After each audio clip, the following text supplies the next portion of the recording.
नमस्कार दोस्तों, welcome to science mindset. एक सिंपल सा सवाल है, जब एग्जाम का रिजल्ट आएगा तब आपको खुशी चाहिए या पछतावा? सच ये है कि इंस्टाग्राम, फेसबुक और यूट्यूब रील्स आपको कुछ सेकंड्स की खुशी देते हैं, लेकिन बदले में आपका पूरा फ्यूचर ले लेते हैं। आज अगर आपने डिस्ट्रैक्शन को कंट्रोल नहीं किया तो कल रिजल्ट आपको कंट्रोल करेगा। इसलिए अभी डिसाइड कीजिए, थोड़ी देर का एंटरटेनमेंट या पूरी लाइफ की सक्सेस। अगर आप सीरियस हो अपने बोर्ड एग्जाम को लेकर तो पूरा फोकस रखिए, क्योंकि अब हम इस पीपीटी को पेज 1 से लाइन बाय लाइन आसान भाषा में समझने वाले हैं। हाँ, और आज का जो विषय है ना वो बहुत ही बुनियादी है पर उतना ही गहरा भी। अम्ल और भस्म, यानी एसिड्स और बेसिस। आखिर ये हैं क्या और इनका हमारे जीवन से क्या कनेक्शन है? चलो बिल्कुल शुरुआती गुणों से स्टार्ट करते हैं। देखिए, अम्ल स्वाद में खट्टे होते हैं। दरअसल ये शब्द लैटिन भाषा के एसिडिस से आया है। एसिडस मतलब जिसका अर्थ ही खट्टा होता है, राइट? बिल्कुल सही। और इनकी सबसे बड़ी पहचान ये है कि जब ये अम्ल यानी मेटल के साथ रिएक्ट करते हैं ना, तो वहां से हाइड्रोजन गैस निकलती है, यानी H2। अच्छा, तो फिर भस्म यानी बेस का क्या रोल है? भस्म का जो कैरेक्टर है वो अम्ल के बिल्कुल विपरीत होता है। ये स्वाद में कड़वे होते हैं और इनकी सबसे बड़ी ताकत ये है कि ये अम्ल को उदासीन कर देते हैं, मतलब न्यूट्रलाइज कर देते हैं। जिससे लवण यानी सॉल्ट बनता है ना? एकदम सही। अगर हम एक छोटा सा प्रैक्टिकल एग्जाम्पल देखें, तो जब आयरन यानी Fe के साथ एसिटिक एसिड की अभिक्रिया करवाते हैं तो वो बहुत धीमी होती है और H2 गैस निकलती है। लेकिन वही आयरन अगर हाइड्रोक्लोरिक एसिड यानी HCl जैसे तेज एसिड के साथ रिएक्ट करे तो वही अभिक्रिया बहुत तेजी से होती है, हालांकि गैस दोनों में हाइड्रोजन ही निकलती है। ध्यान बनाए रखिए, ये एग्जाम के लिए इंपॉर्टेंट है। वैसे केमिस्ट्री में एक टर्म बार बार आती है, विद्युत अपघट्य यानी इलेक्ट्रोलाइट्स। ये क्या चीज है? इसे आसान भाषा में समझते हैं। विद्युत अपघट्य वो यौगिक होते हैं जिनके जलीय विलयन से, मतलब जब उन्हें पानी में घोला जाए तो उनसे विद्युत का संचालन हो सकता है। इलेक्ट्रिसिटी पास हो सकती है, जैसे HCl, H2SO4 या NaOH। हाँ, और CaOH2 या अपना साधारण नमक NaCl भी। होता यह है कि जब ये पानी में होते हैं तो आयनों में टूट जाते हैं, यानी आयॉन्स में, और यही आयॉन्स विद्युत धारा को संचालित करते हैं। तो दूसरी तरफ विद्युत अनपघट्य भी होते होंगे, यानी नॉन इलेक्ट्रोलाइट्स। सही पकड़ा। जैसे अल्कोहल, ग्लूकोज और यूरिया, इनके विलयन इलेक्ट्रिसिटी कंडक्ट नहीं करते हैं। क्योंकि ये पानी में आयंस भी नहीं तोड़ते। बिल्कुल। तो निष्कर्ष ये निकलता है कि अम्ल, भस्म और लवण के जलीय विलयन में उपस्थित आयन ही विद्युत धारा के संचालन के लिए उत्तरदायी हैं। एक सवाल यहाँ के दिमाग में आता है, स्लाइड 3 को देखकर लगता है कि पानी का बहुत बड़ा रोल है। क्या बिना पानी के अम्ल अपना असर दिखा सकता है? ये बहुत ही पॉइंट की बात पूछी आपने। सच्चाई ये है कि आयनाइजेशन यानी आयोनाइजेशन के लिए जल की अनिवार्यता होती है। विशुद्ध या शुष्क अवस्था में अम्ल अपना अम्लीय गुण नहीं दर्शाते। शुष्क यानी कंप्लीटली ड्राई स्टेट में। इसका कोई एक्सपेरिमेंट है? हाँ ना, देखो, अगर शुष्क HCl गैस को हम सूखे नीले लिटमस पर डालें तो उस पर कोई प्रभाव नहीं पड़ेगा। लेकिन जैसे ही उस नीले लिटमस को आर्द्र करते हैं, यानी वेट करते हैं, तो वो तुरंत लाल हो जाता होगा। एग्जैक्टली। एक लैब एक्सपेरिमेंट में जब NaCl और सांद्र H2SO4 रिएक्ट करते हैं तो शुष्क HCl गैस बनती है, जो बिना नमी के अपना असर नहीं दिखाती। मतलब पानी वो चाबी है जो इनकी पावर अनलॉक करती है। हाँ, और विलायन जितना तनु होगा यानी डाइल्यूट होगा, आयन उतना ही अधिक होगा। अच्छा, ये तो हो गया जल का रोल। आर्हेनियस का सिद्धांत क्या कहता है इस बारे में? आर्हेनियस ने इसको और डिटेल में डिकोड किया। उनके अनुसार अम्ल वो पदार्थ है जो जल में घुलकर हाइड्रोजन आयन यानी H+ देता है। लेकिन मैंने सुना है H+ अकेले में ही रह सकता। हाँ, वो अनस्टेबल होता है, इसलिए वो जल यानी H2O के साथ जुड़कर तुरंत हाइड्रोनियम आयन बनाता है, जिसे H3O+ कहते हैं। अच्छा, तो इक्वेशंस में जैसे HCl, H2SO4 या एसिटिक एसिड CH3COH जल के साथ रिएक्ट करते हैं? बिल्कुल। H2CO3, HNO3 और H3PO4 का भी जल के साथ यही रिएक्शन होता है। वो अपने H+ आयन छोड़ देते हैं। तो आर्हेनियस के हिसाब से भस्म क्या हुए फिर? उनके अनुसार भस्म वो है जो जल में घुलकर हाइड्रोक्साइड आयन देता है, यानी OH-। और इसमें एक वर्ड आता है क्षार या अल्कलाई, वो क्या है? जो भस्म जल में विलय होते हैं, यानी वाटर सॉल्युबल बेसिस, उन्हें ही क्षार कहते हैं। जैसे NaOH, KOH, NH4OH और CaOH2। एकदम सही। अब इसको अगर हम अम्ल और भस्म के एक एपिक बैटल की तरह देखें। हाँ, एक तरफ से H+ सेना और दूसरी तरफ से OH- सेना। इनकी टक्कर को क्या कहते हैं? इसे कहते हैं उदासीनीकरण, यानी न्यूट्रलाइजेशन प्रोसेस। जब अम्ल और भस्म अभिक्रिया करते हैं तो लवण और जल बनते हैं। तो असल में क्या होता है? H+ और OH- मिलकर पानी बन जाते हैं। बिल्कुल, वास्तव में H+ और OH- आयनों का जुड़कर जल बनाना ही ये प्रक्रिया है।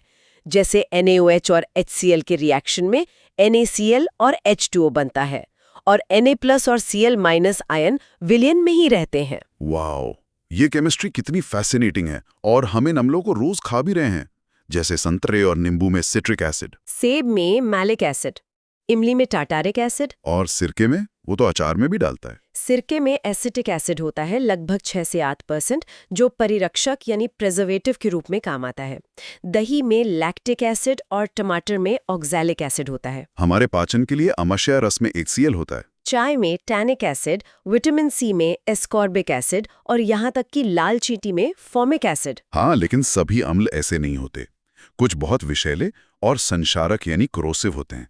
इनकी चेतावनी जरूरी है। जैसे कौन से? जैसे कार्बोलिक एसिड, जिसे फिनॉल कहते हैं, वो विषैला होता है। H2SO4 और HNO3 तो संक्षारक होते हैं।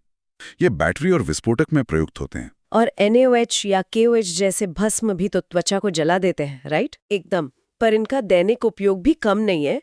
जैसे तुमने बताया, पाचन में HCl का रोल है, और एसिडिटी होने पर हम क्षारीय एंटासिड का उपयोग करते हैं। और मुंह के अम्ल को उदासीन करने के लिए हम जो टूथपेस्ट यूज करते हैं, वो भी भास्मिक प्रकृति का होता है। सही कहा। वैसे एक रोचक तथ्य बताऊं, शुक्र ग्रह यानी वीनस का वातावरण पीले H2SO4 के बादलों से घिरा है। बाप रे, वहां तो एसिड की बारिश होती होगी।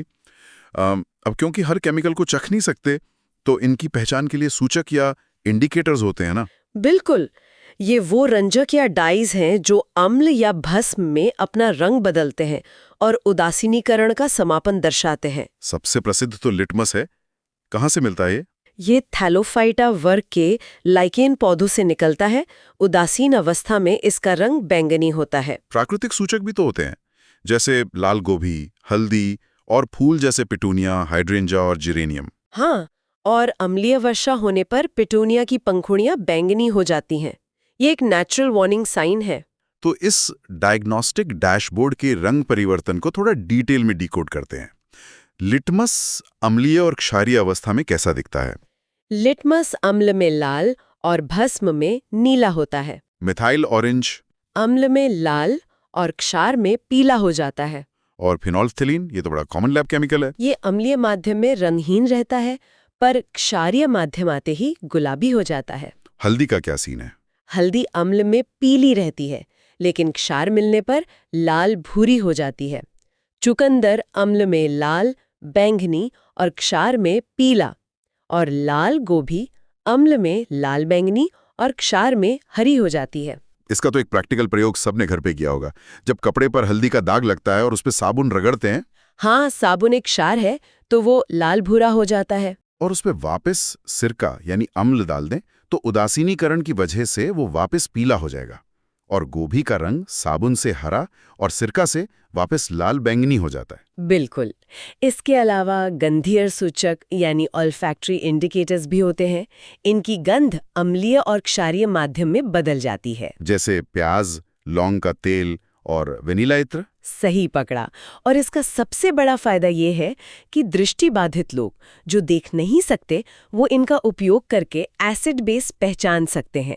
यहीं से हम धातुओं की सक्रियता श्रेणी यानी रिएक्टिविटी सीरीज को समझते हैं। तो हाइड्रोजन से ऊपर की धातुएं अम्ल से टकराकर H2 गैस निकालती हैं। स्लाइड 13 से भाग 2 शुरू हो रहा है। कौन सी धातु अम्ल से अभिक्रिया करेगी? वही धातुएं जो श्रेणी में ऊपर है।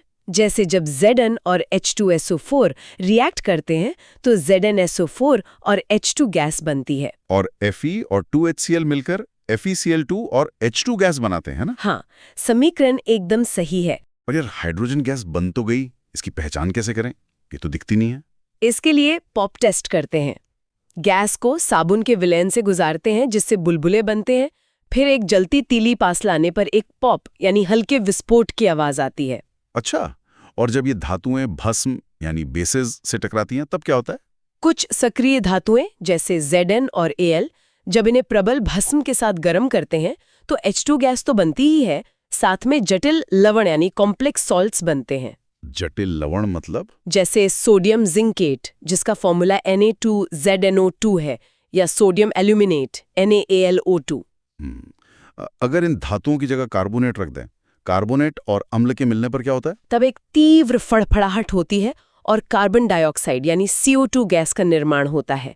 साथ में लवण और जल बनते हैं। जैसे ZnCO3 और H2SO4 का रिएक्शन हो गया, या CaCO3 और HCl का। बिल्कुल, इन सभी में CO2 बनती है और इस CO2 की जांच के लिए चूना जल यानी लाइम वाटर परीक्षण होता है। वो क्लियर लाइम वाटर वाला टेस्ट जिसमें CaOH2 होता है। हाँ, शुरुआत में जब उस क्लियर लाइम वाटर में CO2 डालते हैं तो वो दूधिया यानी मिल्की हो जाता है CaCO3 बनने की वजह से। लेकिन पढ़ने में आता है कि अत्यधिक CO2 डालने पर वो वापस पारदर्शी हो जाता है।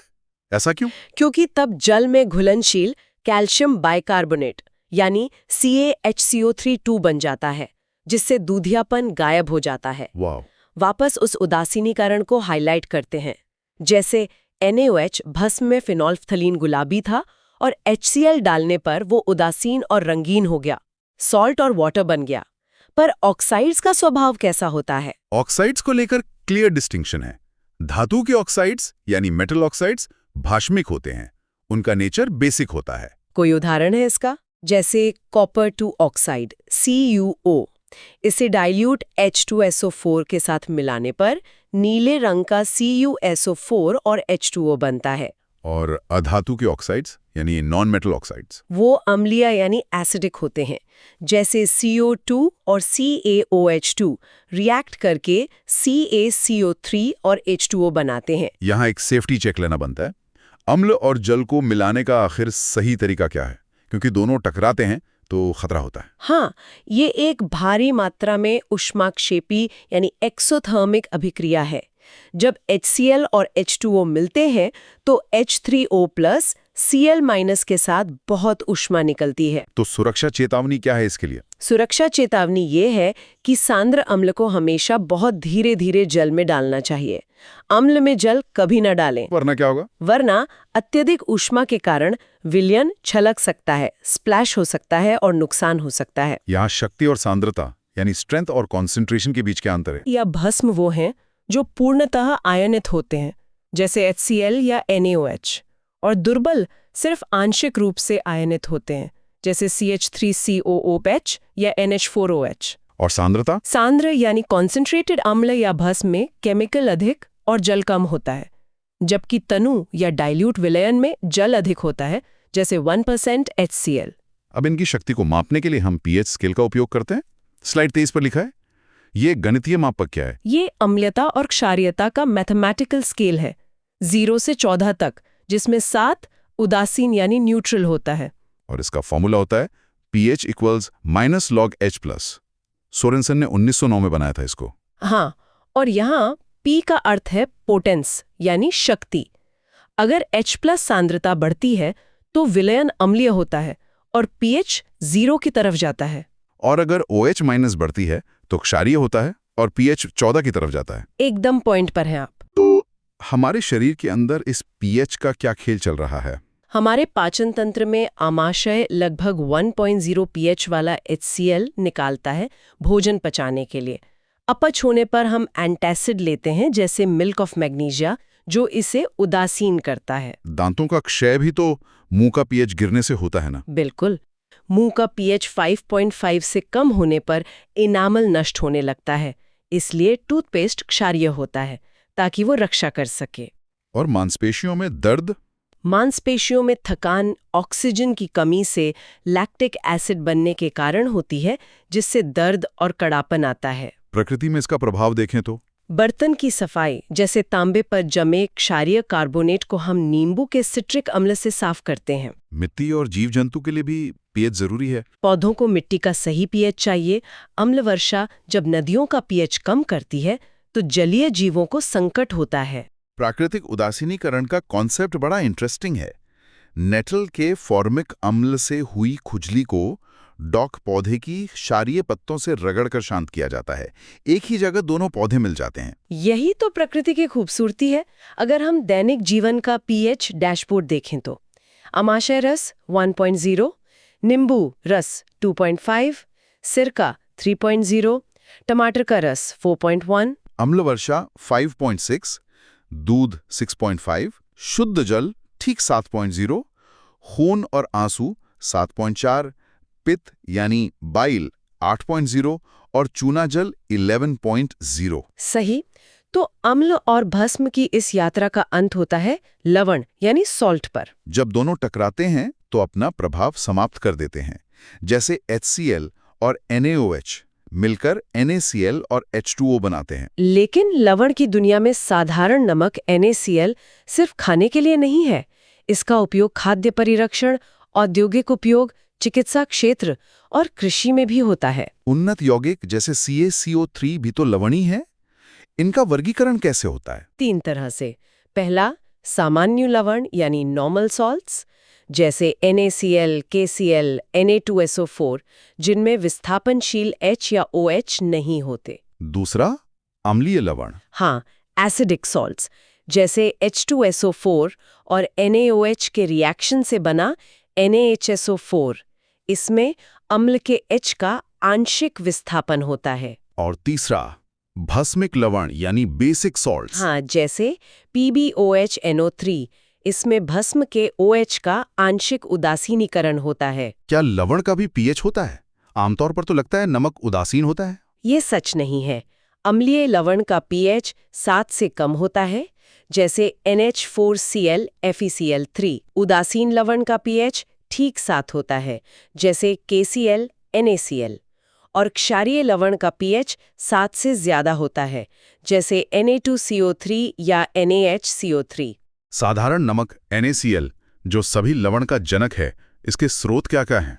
समुद्री नमक यानी सी सॉल्ट में 95% NaCl होता है, लेकिन उसमें Na2SO4, MgCl2 और CaCO3 की अशुद्धियां होती हैं। सेंधा और काला नमक भी तो होता है, जिसे रॉक सॉल्ट कहते हैं। वो माइंस से मिलता है। लाल चिकनी मिट्टी, जिसे मार्ल कहते हैं, उसके कारण इनका रंग भूरा या काला होता है। और आयोडीन युक्त नमक? उसमें घिंगा यानी गॉइटर रोग से बचाव के लिए KiO3 या Ki मिलाया जाता है। यही नमक आचार, साबुन, NaOH, Na2CO3 बनाने में प्रयोग होता है। अब इसके औद्योगिक निर्माण को देखते हैं। ये क्लोर एल्कली विधि क्या है? ये NaOH बनाने का प्रोसेस है। इसमें ब्राइन यानी NaCl के जलीय विलयन में इलेक्ट्रिसिटी पास करते हैं। तो इससे होता क्या है? एनोड पर Cl2 गैस निकलती है और कैथोड पर Na+ आयन इलेक्ट्रॉन लेकर Na बनाते हैं, जो तुरंत जल से रिएक्ट करके NaOH और H2 गैस बनाता है। इन सब का अलग-अलग उपयोग होता होगा? बिल्कुल। NaOH साबुन, कागज, लैब में यूज होता है। H2 गैस घी बनाने और अमोनिया में, और Cl2 पेयजल शुद्धि और ब्लीचिंग में। एक और विधि का जिक्र है स्लाइड में, अमोनिया सोडा या सॉल्वे विधि। ये क्या है? इस विधि से NaHCO3 यानी बेकिंग सोडा का निर्माण होता है। NaCl, H2O, CO2 और NH3 मिलकर NH4Cl और NaHCO3 बनाते हैं। इसका जलीय विलयन क्षारीय होता है ना, जो अम्लों को उदासीन कर CO2 निकालता है और गर्म करने पर Na2CO3, H2O और CO2 देता है। हाँ, और NaHCO3 के प्रैक्टिकल उपयोग बहुत रोचक हैं। जैसे अग्निशामक या फायर एक्सटिंग्विशर में, उसमें घुंडी दबाने पर NaHCO3 और H2SO4 रिएक्ट करके CO2 गैस निकलते हैं, जो आग बुझाती है। और एंटासिड के रूप में ये पेट की अम्लीयता कम करता है। इनोलावण भी NaCO3 और सिट्रिक अम्ल का ही मिश्रण है। रसोई का रसायन तो और भी इंटरेस्टिंग है। बेकिंग पाउडर कैसे काम करता है? बेकिंग पाउडर दरअसल NaHCO3 यानी खाने का सोडा और टार्टारिक अम्ल का मिश्रण है। जब इसे गीले आटे में मिलाते हैं तो अभिक्रिया करके CO2 गैस बनती है, जिससे पाव रोटी या केक मुलायम और स्पंजी बनता है। पर इसमें टार्टरिक अम्ल की क्या भूमिका है? ना सोडियम कार्बोनेट स्वाद में कड़वा होता है। टार्टरिक अम्ल इसे उदासीन करके वो कड़वाहट दूर करता है। इसे खस्ता व्यंजन बनाने और खाना जल्दी पकाने में यूज करते हैं। धोने का सोडा क्या होता है? सोडियम कार्बोनेट जिसमें 10 अणु जल के होते हैं। हाँ, Na2CO3.10H2O। इसे NaHCO3 को गर्म करके प्राप्त किया जाता है, फिर जल के साथ रवाकरण करते हैं। इसका जलीय विलयन क्षारीय होता है। ये कपड़ा धोने के काम आता है और जल का स्थायी खरापन यानी परमानेंट हार्डनेस दूर करता है। क्योंकि ये पानी में मौजूद कैल्शियम और मैग्नीशियम आयनों को अवक्षेपित करके CaCO3 और MgCO3 बना देता है। आखिर में स्लाइड 37 से 42 पर चलते हैं। ब्लीचिंग पाउडर और प्लास्टर ऑफ पेरिस का निर्माण। विरंजक चूर्ण क्या है? ब्लीचिंग पाउडर का फॉर्मूला CaOCl2 है। ये शुष्क भुजा चूना यानी CaOH2 पर 40 डिग्री पर क्लोरीन की अभिक्रिया से बनता है। और इस पर CO2 और जल का प्रभाव पड़ता है। हाँ, CO2 और जल से ये क्लोरीन गैस देता है और तनु अम्ल से अभिक्रिया करके विरंजन करने वाली क्लोरीन गैस निकालता है, जिसका उपयोग कीटाणुनाशक और कपड़ों के विरंजन में होता है। प्लास्टर ऑफ पेरिस और जिप्सम का चक्र बहुत डेलिकेट लगता है भी। जिप्सम यानी CaSO4.2H2O को 120 डिग्री C पर सावधानी से गर्म करने पर POP यानी CaSO4 हाफ H2O बनता है, साथ में 1.5 H2O निकलता है। चेतावनी ये है कि अगर उच्च ताप पर निर्जलीकरण हुआ तो मृत जला हुआ CaSO4 बनेगा, जो कभी जमता नहीं। एकदम सही। और POP में जल मिलाने पर यह जमकर ठोस जिप्सम बन जाता है, जिसका यूज शल्य चिकित्सा और मूर्ति बनाने में करते हैं। ये बार-बार जल की बात हो रही है। रावाकरण के जल यानी वाटर ऑफ क्रिस्टलाइजेशन क्या है? जिन लवणों में रावाकरण के जल होते हैं उन्हें जलयोजित लवण कहते हैं। गरम करने पर ये जल खोकर अनार्द्र यानी एनहाइड्रस बन जाते हैं। जैसे तुतिया या ब्लू विट्रियोल CuSO4.5H2O को हीट करने पर वो सफेद CuSO4 बन जाता है। और जल की जांच के लिए अगर किसी अज्ञात द्रव से CuSO4 वापस नीला हो जाए तो वो द्रव जल है। जल से अंतःक्रिया के बारे में उत्फुलन और प्रस्वेद्य क्या है? उत्फुलन या एफ्लोरेसेंस में लवण हवा में अपना जल त्याग देते हैं, जैसे धोने का सोडा जल त्याग कर सोडा ऐश बन जाता है। और प्रस्वेद्य या डिलिक्वेसेंस में? इसमें लवण वायु के जलवाष्प को अवशोषित कर पसीज जाते हैं, जैसे anhydrous calcium chloride CaCl2। Desiccator में इसी का उपयोग होता है ना? हाँ, डेसिकेटर ठोस द्रव या गैस को ड्राई करने के लिए होता है। इसके निचले भाग में एनहाइड्रस CaCl2 रखते हैं, जो नमी चुंबक की तरह वातावरण से सारी नमी सोख लेता है और ऊपरी कक्ष को शुष्क कर देता है। गैस सुखाने के लिए गैस को CaCl2 भरी नली से प्रवाहित करते हैं। तो मतलब सब कुछ एक दूसरे से जुड़ा है। स्लाइड 42 का केमिकल इंटरकनेक्शंस मैप भी यही दिखाता है। हाँ, उदासीनीकरण से लेके pH, ऑक्साइड्स का नेचर, सी सॉल्ट के इलेक्ट्रोलिसिस से NaOH, Cl2, H2 निकलना, सॉल्वे प्रोसेस से NaHCO3 और हीटिंग से Na2CO3, जिप्सम को गर्म कर POP और ब्लीचिंग पाउडर सभी रिएक्शंस लिंक्ड हैं। तो दोस्तों, ये था अम्ल भस्म, उनके सूचक, pH स्केल और उनके टकराने से बनने वाले विभिन्न लवणों और उनके यौगिकों का एक गहरा और लाइन बाय लाइन विश्लेषण। हमने प्रैक्टिकली समझा कि ये रसायन हमारी रोजमर्रा की जिंदगी, रसोई से लेकर कारखानों तक कैसे जुड़े हैं। इस जानकारी को अपने माइंड में लॉक कर लीजिए। बिल्कुल, और रिवाइज जरूर कीजिएगा। साइंस माइंडसेट को सब्सक्राइब करें, लाइक और शेयर करें। और एक आखिरी विचार छोड़कर जा रहा हूं। जरा सोचिए, अम्ल और भस्म का यही नाजुक संतुलन हमारे खून और हमारी प्रणाली को चला रहा है। अगर हमारे शरीर का pH सिर्फ कुछ पॉइंट्स इधर-उधर हो जाए तो क्या हमारी पूरी बायोलॉजिकल मशीन क्रैश नहीं हो जाएगी? इनके बारे में सोचिए और ऑब्जर्व करना जारी रखिए।